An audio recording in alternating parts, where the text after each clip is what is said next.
کمال عطا کیا. آپ یہ فرما سکتے ہیں کہ یہ کمالات آپ کے اندر ہیں؟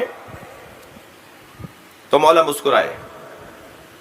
مولا نے فرمایا کہ حضرت سلیمان پیغمبر کو اللہ نے ہواؤں پر، توجہ میرے ساتھ ہے، ہواؤں پر اور پرندوں پر حکومت عطا کی تھی،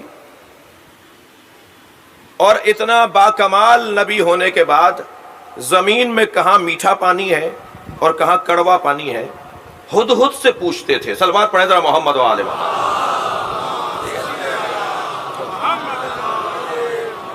کہ بتاؤ میٹھا پانی، جہاں وہ ہدہد جا کر بتاتا تھا وہاں پھر چشمہ، وہاں پھر کھدائی کروائی جاتی تھی اور وہاں سے میٹھا پانی نکلتا تھا. حضرت نے فرمایا تم نے اس اللہ کے عظیم المرتبت پیغمبر کے بارے میں یہ قرآن میں پڑھ لیا کہ ایک دن ہدہد نظر نہیں آ رہا تھا تو فرمانے لگے ما لی لا ارا الہدہد، آج کیا ہو گیا ہے، ہدہد کہاں چلا گیا ہے؟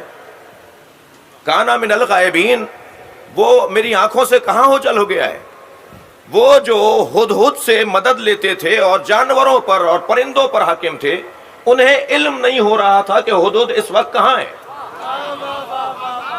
میرے مولا علی نے اس آیت کو پڑھنے کے بعد فرمایا قرآن نے اپنے بارے میں 2 مقامات پر تعارف کروایا ہے.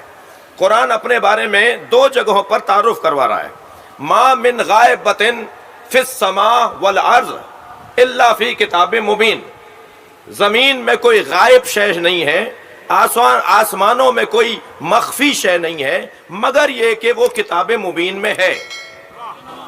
پہلے تو مولا نے بتایا کہ حضرت سلیمان ہدہد کو ڈھونڈ رہے تھے، ہدہد مل نہیں رہا تھا. فرمایا کہاں چلی گئی یہ ہدہد؟ پھر حضرت نے یہ آیت تلاوت فرمائی. حضرت نے فرمایا تم نے پڑھا قرآن میں اللہ نے اپنے کلام کے لیے کیا کہا ہے کہ زمین اور آسمان میں کوئی غائب شے نہیں ہے مگر وہ کتاب کے اندر لکھی بھی ہے. پھر تم نے مجھ سے کہا کہ حضرت عیسیٰ مردوں کو زندہ کر دیتے تھے، تو قرآن مجید کی ایک اور آیت بھی میں تمہیں سناؤں جو قرآن نے اپنا ہی تعارف کروایا ہے. ارشاد ہوا وَلَوْ أَنَّا قُرْآنًا سُيِّرَتْ بِهِ الْجِبَالُ أَوْ قُطِّعَتْ بِهِ الْأَرْضُ أَوْ كُلِّمَ بِهِ الْمَوْتَىٰ. یہ قرآن وہ ہے کہ اگر اس پر کوئی عامل ہو جائے، توجہ چاہوں گا، تو اس قرآن کے ذریعے سے زمین کی مسافتوں کو وہ لمحوں میں طے کر سکتا ہے. اس قرآن پر عامل ہونے کی وجہ سے وہ زمین کی سُيِّرَتْ بِهِ الْجِبَالُ اور پہاڑوں کو وہ سیر کروا سکتا ہے، پہاڑ اڑتے ہوئے نظر آئیں گے. اور قطعت بہ الارض، اور زمین کی مسافتیں کم ہو جائیں گی. اور پھر فرمایا کہ اس قرآن مجید کے اندر او کلم بہ الموتى، اور وہ مردوں سے باتیں کرے گا. بھائی بات تو جبھی ہوگی نا جب وہ زندہ کر دیا جائے گا. حضرت نے یہ دونوں آیتیں تلاوت کرنے کے بعد ارشاد فرمایا ان دونوں آیتوں کو ذہن میں بٹھا کر اب قرآن مجید سورہ فاطر کی اس آیت کو پڑھو. ثم اورثنا الکتاب الذین اصطفینا عبادنا، ہم نے اس کتاب کی وراثت اپنے نیک اور صالح بندوں کو دے دی ہے. فرماتے ہیں وہ نیک اور صالح بندہ میں علی ہوں. صلوات پڑھیں محمد و آل محمد.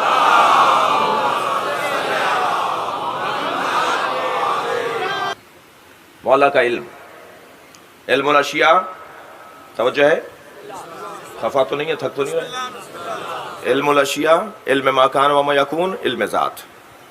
علم الاشیاء، میرے مولا جا رہے ہیں جنگ نہروان پر، توجہ ہے. جس سواری پر بیٹھ رہے ہیں وہ گھوڑی ہے اور ہے بھی پیٹ سے. حضرت بیٹھ چکے تھے کہ ایک شخص نے آواز دے کر کہا یا علی جنگ پر نہ جائیے، جنگ آپ کی کامیاب نہیں رہے گی. حضرت نے فرمایا تمہیں کیسے معلوم؟ کہا آپ کا ستارہ گردش میں. جی کچھ چاہنے والوں میں ایسے بھی ہوتے ہیں کہ وہ ائمہ کا حساب بھی لگاتے ہیں. جی جو اپنی حدوں کو نہیں پہچانتا نا پھر وہ یہ حرکتیں کرتا ہے. اور شاید میری قوم کے اندر مسئلہ ہی سب سے بڑا یہ ہے کہ ہر شخص جب تک اپنی حدوں کو نہیں پہچانے گا فساد بند نہیں ہوں گے. بھائی صلوات پڑھ لیں محمد و آل محمد. ہمیں طے کرنا ہوگا، میری بھی کوئی حد ہے، آپ کی بھی کوئی حد ہے، ہم سب کی کوئی نہ کوئی حد ہے نا. کہیں ہماری زندگی میں سرخ بتی ہے یا نہیں؟ یا دوڑے چلے جائیں، جہاں چاہیں چلے جائیں، جو چاہیں بول دیں، جس کے بارے میں چاہیں رائے دے دیں. کہیں تو خاموش ہونا چاہیے، کہیں تو چپ ہونا چاہیے، کہیں تو اپنے آپ کو پہچان کر بات کرنی چاہیے نا. کہنے لگا آپ کا ستارہ گردش میں. حضرت گھوڑی سے اترا ہے. حضرت نے فرمایا تو ستاروں کو جانتا ہے؟ کہنا میرا کام ہے ستارہ شناسی. حضرت نے فرمایا بتا وہ کون سا ستارہ جب اپنی جگہ سے حرکت کرتا ہے تو بلیوں پر فلاں کیفیت طاری ہوتی ہے؟ علم الاشیاء ذہن میں رہے. خاموش. حضرت نے فرمایا چل چل وہ بتا وہ کون سا ستارہ ہے, یہ بتا وہ کون سا ستارہ ہے کہ فلاں ستارہ جو اپنی جگہ سے حرکت کرتا ہے تو اونٹ پر فلاں کیفیت طاری ہوتی ہے. اس ستارے کا نام بتا. کچھ نہیں پتا تھا. حضرت اپنی گھوڑی کے قریب گئے, شکم پہ ہاتھ رکھ کے فرمایا بتا اس میں نر ہے یا مادہ؟ گھوڑی پیٹ سے ہے, پتا اس میں نر ہے یا مادہ؟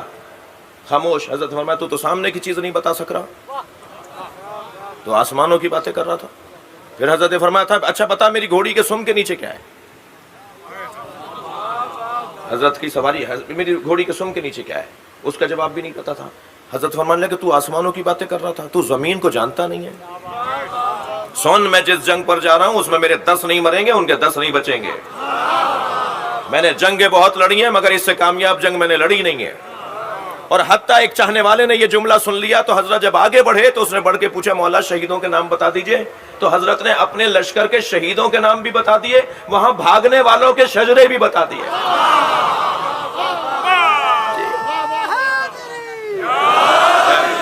اللہ اکبر. علم فرمایا کہ میرے پاس علم اولین اور آخرین ہے.